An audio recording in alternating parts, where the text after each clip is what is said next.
I've been the best ever since day one when I walked into this company, and I've been vilified and hated since that day because Paul Heyman saw something in me that nobody else wanted to admit. That's right, I'm a Paul Heyman guy. Welcome back to Thinking Critical. This is Wes. It's time to talk about some of the best comics out there, and this is not going to be a sporadic, random type of event here. Drew from Comics Lead is going to be joining me essentially every weekend to talk about the best of the week. We're going to talk the more generalities right here, just some of the best comic books out there on the indie scene, DC and Marvel, and then we'll start doing them in weekly segments starting next week. How are you doing, Drew? I am doing fantastic. It was a good week for comics. I'll say that. It did a good job restoring my faith in new comics. Absolutely. There were a lot of good things going out there. We'll hit the indie comic scene first. And I will talk about a comic book that did come out this week. And I'll tell you, the Ablaze guys with the Sumerian series, they're releasing them kind of in story arcs. And they are not cheaping out on art. Let me put it that way. Absolutely. And these stories are just fantastic. They're very true representations and of Robert E. Howard's original works, of obviously with Conan. And I cannot recommend these high enough. I was a little late to the party, even though I am a big Conan fan. But these are must read now. Absolutely. You're absolutely correct. I was late to the party. I started reading it earlier this year with The Frost Giant's Daughter. And I fell in love with the series. I just told Sean in one of our reviews, this is unfiltered Conan. This is pure Conan right here. And it puts everything Marvel's doing to shame. And shame on me for not reading the latest 2 issues of the latest run. I'm going to try to get caught up on that. But when you have to read 30 to 40 comics a week, it gets difficult. Absolutely. And I really enjoyed the Savage Sword of Conan story that Jerry Duggan and Ron Garney did specifically at Marvel. That one was like really good. And I think that kind of, Sumerian's on that level, but it's well above everything else that Marvel's done with Conan and any of that Robert E. Howard universe stuff that they've been doing since they incorporated the universe into Marvel. Although Savage Avengers was pretty good. Yes, I will say Savage Avengers has actually stepped its game up like the last 3 or 4 issues. It has actually been savage. It's been awesome. Because it's Conan centric now. Before it was more Doctor Strange and some Conan, and then I think Venom was in there for a minute. A lot of weird stuff going on in the beginning. And actually, this latest run, it's been solid. I mean, you have Conan, Doctor Doom, Kulan Gath. I believe that's how you pronounce the name. Mm-hmm. This is what I want. This is what it should have been. This is what all 25, 26, 7 issues should have been.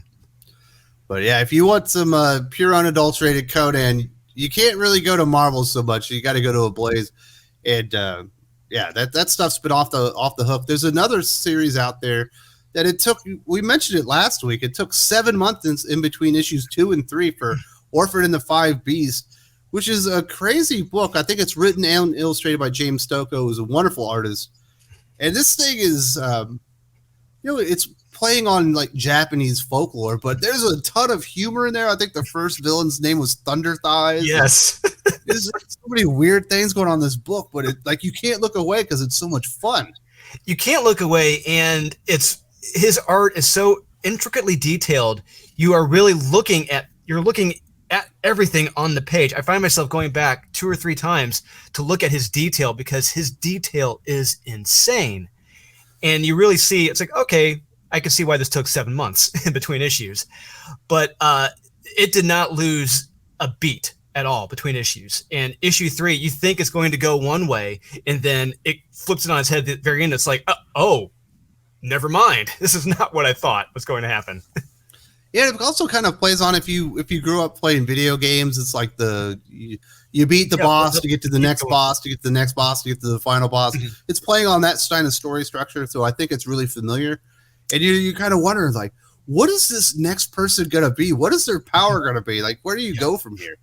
Yeah, and really, clearly his imagination is off the chain. So it's really depending on James' imagination. We'll see what happens. Yeah, so I've been enjoying that one. Another one that's out there, I'm not the biggest Cullen Bunn fan. I'm not sure if we talked about this last time, but Shadow Man is just, it's a great horror comic, but it's one of the few comic books that's out there that is being told as a comic, it's periodic. Every issue is a story, even though there's a bigger sweeping, overarching story that's being told at the same time. And I just have to give Cullen Bunn kudos for the execution on it. Every time I get one of these issues, I'm not disappointed whatsoever. It's the only comic book out of Valiant, which I love the Valiant universe, that I actually recommend. And I'm shocked that there's a comic book that's actually utilizing traditional comic book storytelling. Yeah, and I 100% agree with you on this. So, like, for the longest time, like you, I grew up reading Valiant, but I never got into Shadow Man. I could never really understand it or figure it out. It never really, I never got the dark side and all that. Yeah, it's just like, nah, it's all right. But now what Cullen Bunn has done with how he set up the world, how he's explained the world, how his powers work, the good side and the bad side. I'm like, oh my God, I finally understand it. I get it. I love this. And the art is amazing in it too. I love it. Just like James Stokoe, the art is fantastic. Yeah, that one's a good one. And the final indie book I'll talk about, obviously you'll have a couple to talk about, is Geiger from Jeff Johns with Gary Frank on art. I was hesitant after the first 2 or 3 issues. I was like, I don't know if this is hitting. Like, it's good, but I don't know that, it was really grabbing me. Then when we finally got the culmination of that first story arc, I was like, okay, this is definitely something I want to invest on. You could invest in. You could tell that Johns is building something bigger. Obviously, we've got new characters that have been introduced at this point. We got more series probably coming in the future, but he's really building something there. And at this point, I'm a believer in Geiger, even though I was a little bit more skeptical at the beginning. I'm still more on the skeptical side, but less skeptical now, because initially when Sean and I reviewed it, I had said I still believe it's not Jeff's best work. It's good, it's solid, but it's not his best. It was a little. I was trying to really figure out the world, what's going on with it, and I'm still kind of in that cloudy realm where I'm like, I think I understand it, but I really don't. And do I really like this guy? I don't know. But it got better. The series did get better, and I really hope that my opinion of it continues to grow with it. Man, that one issue where you find out that he's been protecting this vault. Yes. Where his family are trying to survive this nuclear fallout. This post-apocalyptic America, and then you finally get the reveal that it's kind of been all for naught, and it has been. Was it really a reveal? I mean, to me, like I'm saying to myself, they're dead. They're dead. They're dead. Yeah, but it's Schrodinger's cat, right? Yeah, but I kept hoping like Jeff would think we're assuming that they're dead, but no, they were actually alive. That would have really thrown me off that they were actually alive. But I thought it was really well executed. I kind of felt for the characters. Are there any other indie books out there that you're kind of digging right now that you think people need to go and peek a gander over there and check it out? Absolutely. One right now, we're on issue 3, is Maze Book by Jeff Lemire. Mm-hmm. This is a terrific mystery book. And I told Sean, it has elements that reminded me of the movie Prisoners with Hugh Jackman and Jake Gyllenhaal, where they're trying to find their missing daughters, and there's mazes involved, puzzles, and it's kind of like this, but not as violent, not as intense, but it's more of a mystery in that realm, which is what I really enjoy. I don't know if you've read that at all, Wes. Mm-mm. No, I've kind of steer away from Jeff Lemire, even though I think he's a really good writer. Yeah, and I've kind of done that as well. But there's right now. It hurt not to read Primordial, to be honest. Honestly, I was going to suggest Primordial. Primordial's another one. We're 2 issues in, only 2, but it's a really interesting concept that the animals that they sent into space for testing have come back because they must have went somewhere. They must have encountered some type of alien, intelligent design, what have you. We don't know. We'll find out hopefully more in issue 3. But you really find yourself caring for these animals. Like in issue 2, I mean, granted, it's a dirty commie dog, but you really find yourself caring for this dog, what he's going through. He's alone, and eventually he does come to find the American animals. So we'll see what happens. So you got the 2 Lemire books. Is there anything else out there that you wanted to recommend before we hit DC? I will say one more. Because I got it right here. It's been the Vampirella series by Christopher Priest. Granted, I mean, Vampirella traditionally you may buy it for the covers, but Christopher Priest, That's covers in comics. He is still one of the best writers in comics, and this is a terrific story. It's a great story about Vampirella getting married. And does she get married? I don't want to spoil it, but it's been a solid read. It's been an enjoyable read. I cannot recommend Vampirella enough.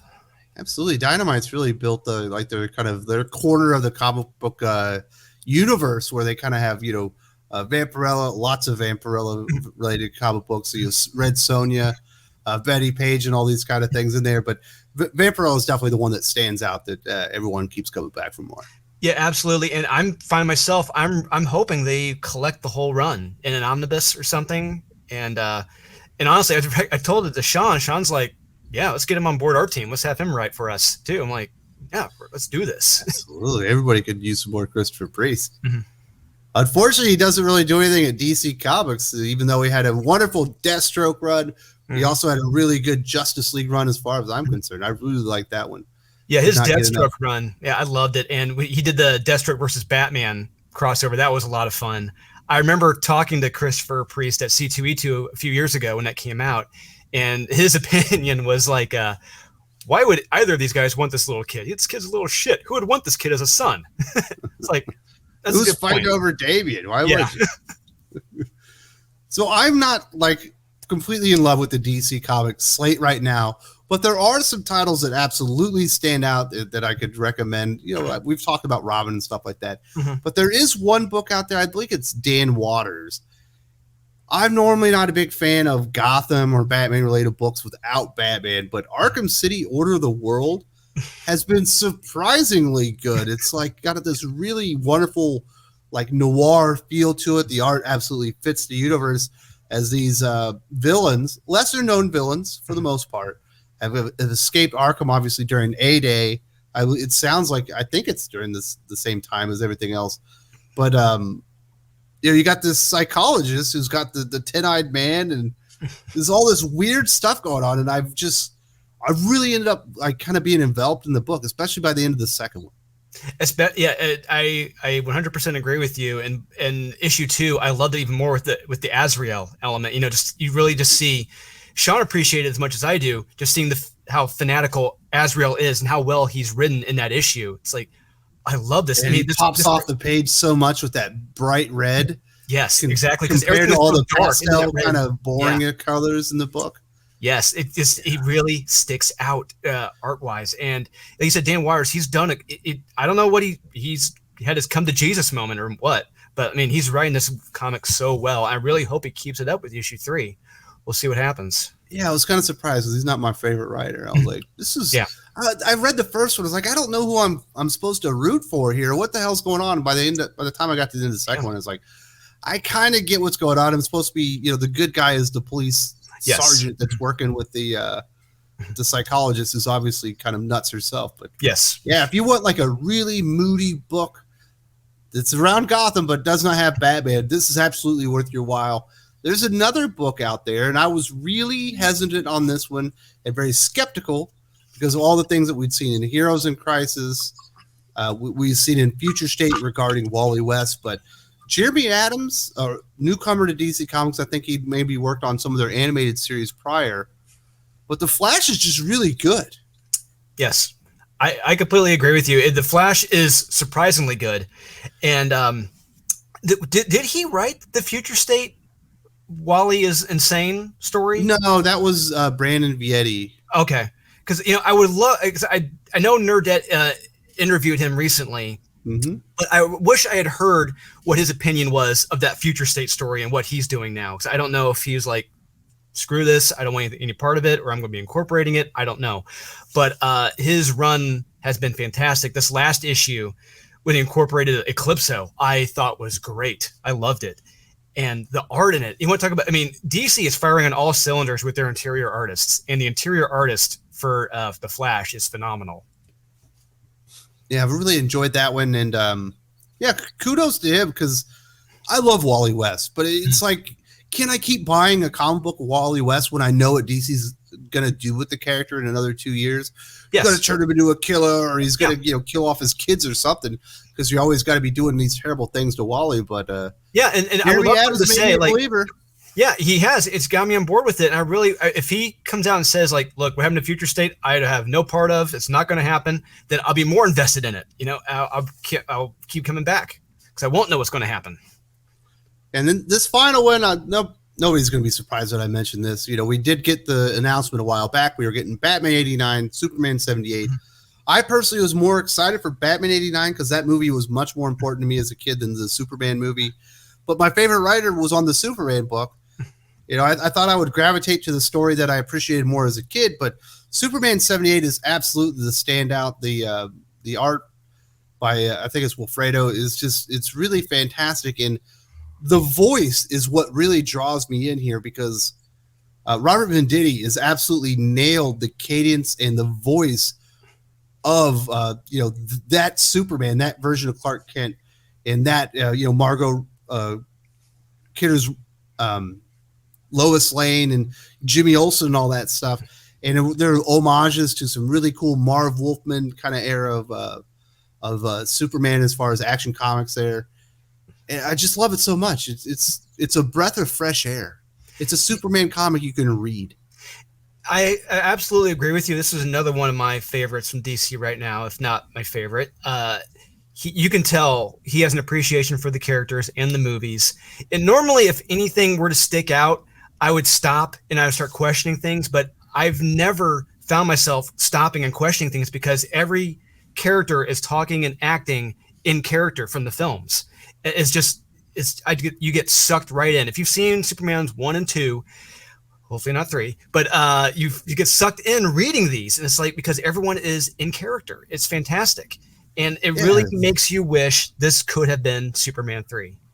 Absolutely. And it's just it's wonderful. It's, obviously Christopher Reeves left us far too early, but it feels like he's still there. And obviously Margot Kidder obviously left us as well. And just a wonderful return to that universe. Absolutely. And like you said, Batman 89, that was, when they got announced, Sean and I did a video talking about it. We were excited for it. And it's completely flipped for us. We never would have thought that Superman 78 would be the standout. But Robert Venditti. Is there another DC book out there that or two that you think people should really be on the lookout for? I would suggest the two. I would suggest the one I wholeheartedly love, and I got the character on right here. Swamp Thing by Ram V. He is just got picked up for season 2 in 2022. He has knocked it out of the park. I cannot praise the series enough. Between him and Mike Perkins, he's been in the business a long time, and his art is still phenomenal. It is still terrifying. It's still detailed. And I find myself anxious for every week it's going to come out. And I'm glad it's gotten extended, and rightfully so. Yeah, the Future State, I think, is the more superior story. I think it's been more of a slow burn as far as the 10-part miniseries. But, it's definitely, it's a good take, and it's the art that really puts it over the top. Absolutely. And like we talked about this, the Future State story, it's going to go down as one of the best all-time Swamp Thing stories ever. There's no doubt about that. That is a very high bar. Is there another DC comic you wanted to talk about before we go to Marvel? It's been fun for me. Not so much for Sean, but kind of. But the Suicide Squad. I've actually enjoyed this run of Suicide Squad. Robbie Williams. Yes, it's been fantastic, and they introduced Ambush Bug into it, and I call Ambush Bug Deadpool done right. He's actually funny. It's terrific, and it brings that levity, that fourth wall breaking stuff. I cannot recommend Suicide Squad enough. All right, so I haven't checked that comic book out. Maybe I need to go give it a gander and see what's going on there. Let's go over to Marvel. I think across the board, just as far as the quality, I think Marvel's in a little bit better place right now, but I don't think they have those real standout series, because Daredevil's kind of on hiatus as we get ready for Devil's Reign. We did have obviously Hellions is ending. That's been one of my favorite series out there. We just rebooted Venom. We'll see how Venom goes. I like the first issue. I didn't love it. Mm-hmm. So there's a lot of transition. Immortal Hulk isn't going on right now. We're about to get the Hulk reboot as well. So there's a lot of things that people have really enjoyed that have kind of shut down. as they get ready to kind of start up anew. So I got a couple of books out there that I think everybody should be reading, and then I got another one that's not out right now, but that you should check out. But Moon Knight by Jed MacKay is just a wonderful take on the character. I do have one issue, and it's I'm tired of superheroes therapy sessions. Yes, which is absolutely dominating this story. But other than that, it's fantastic. He's been in therapy now for the last 12 years in all of his runs. It's like let's move beyond this, please. Yeah, we're seeing it. Obviously in Batman the Imposter with DC Comics, all these therapy sessions. We're seeing it in multiple books here. Other than that, I think the art has been absolutely standout. I love the way that Moon Knight stands out in comparison to the rest of the art. He just looks different. Like you can tell he's using a different pencil style. And I think the story of the character, it's really, really cool. And I think they've done a good job. Jed MacKay was on my crap list after that. Was it Taskmaster miniseries, which I thought was trash. I hated it. This redeemed him quite a bit. Yeah, Jed MacKay. It's like I'm really trying to get a beat down on Jed MacKay because he is so hit or miss, hot and cold. I'm like, I don't understand what this guy's doing. But there's times maybe he's just not funny because he was trying to be funny in that Taskmaster, but it was like you're writing a Skeletor comic here. This isn't Taskmaster. And not just that, but Taskmaster in the 80s in the Avengers, he was like the baddest of the badasses. When he showed up, it's like shit's going down. He's going to. Chuck Dixon calls it an oh shit character. Yes, he is an oh shit character, and he threatened the whole Avengers team, and now he's just a punchline, and it's really aggravating. Yeah, he's running. Yeah, well, let's not talk about. We're talking about good comics here, but the Moon Knight series has definitely changed my opinion on him. There's another writer out there. I personally think the best writer at Marvel right now is Chip Zdarsky. Number 2 is Donny Cates. Number 3 is Peter David. He doesn't get to do anything ongoing, but he gets to do these really cool miniseries that are outside of they're in continuity, but they're like in the 90s. They're like, you could go back 30 years and write Symbiote Spider-Man. We'll talk about the Maestro here in a minute, but right now we got Symbiote Spider-Man Crossroads. I think this is the 4th miniseries that he's done. I love these. These are, as far as consistency goes and high quality storytelling, it's hard to beat these Symbiote Spider-Man like little story arcs that he's doing. You're absolutely correct. And actually last time we talked about this, like I completely, after we were done, I'm like, oh my God, completely forgot about Peter David's runs. And like he's bringing that familiarity and that fun back to Marvel Comics. He brings back that element where it's like, oh my God, this is so warm and cuddly. I love this. This is what I need for my Marvel Comics. And specifically in this Crossroads, he's tying right into Incredible Hulk 300, the Bill Mantlo era, where he went into the Crossroad dimension. And it's like, this is cool. Like if you've read some Marvel Comics, you know some history. These are the little payoffs and Easter eggs that you want in something like this. Absolutely. And, Grant, say what you will about him. I know the guy. He is amazing. His wife is amazing. Greg Land. I love Greg Land. I'm going to say it to the day I die. People love to dump on that guy. Yeah, people do. I will never jump on him because I love his art. And anytime he draws Black Cat, I am sucked right in. And he draws her like a knockout. And you're not the only thing sucked right. But his fights, you can tell he's bringing the fun in his art. You can tell he's having fun doing it. And that's great. That's what we need. And the other thing Peter David's doing, I mentioned a little bit earlier, is the Maestro series. We had Maestro, we had War and Pax, and we've got World War M, I think it is. That's coming up. It's going to be the 3rd one. I think this one's even better than Symbiote Spider-Man. It's like bulletproof. This is like every issue is absolutely entertaining. It's funny. The Maestro character is great. You're getting all these wonderful characters returning into the universe. Nobody can stop him. He's beating the crap out of Hercules. I think we got Abomination coming up, and I love it. Me too. And it just one character, one of my favorite quote unquote villains, I mean, more or less, is Dr. Doom. And he wrote him so well in that previous run. Just he knows the voice of Dr. Doom. He knows what he will say, what he wouldn't say, what he wouldn't do. Like this, it's like, God, I love Peter David. We need more Peter David. Peter, write more, please. Yeah, I love these little, I think it's lame that they're making him go back in the past 30 years to write his stories, but at the same time, I love being able to check out of continuity and go back to something that I think was a superior time in the industry. It just so much fun. You're correct. I mean, it absolutely was a more superior time, and because the continuity, more or less, now is lackluster compared to what it used to be. Yeah. So it's kind of a joke.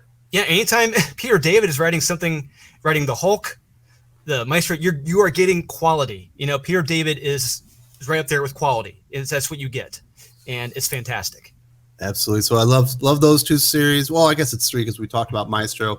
Are there any Marvel comics you think everybody should be out there kind of checking out?